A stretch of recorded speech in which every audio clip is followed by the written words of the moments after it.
Task 4, Division 7B yan. 7B, low waist gang yan eh. At ang replay natin, hatid po yan ng Santa Ana Park. Sa aksyon. Princess Ashley, Toberts, Kalingasan. Patok dito sa race number 3.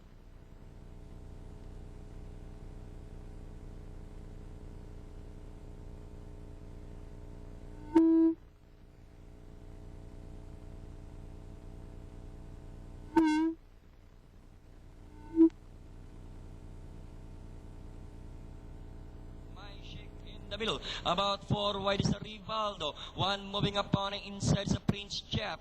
As they round the 3/4 mile distance, it's now Prince Jeff by about a length and a half. Sun Chaser is right behind in second, a length back to Iron King alongside Pure Energy. Then comes Hello Africa, a Look of Love is racing in 6th, then followed over by Princess Ashley in the middle.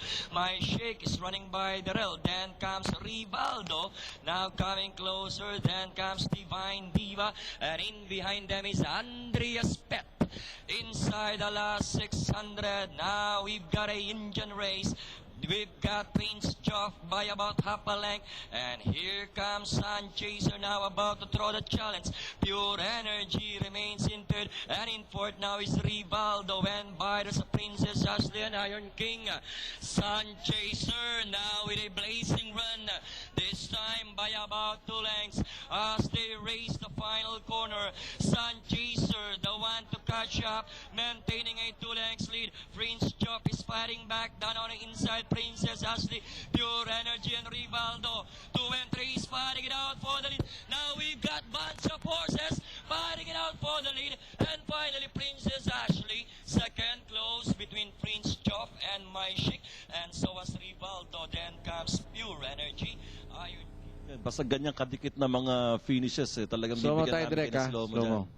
Naiwan sa ating winner take all, 31,538 pesos.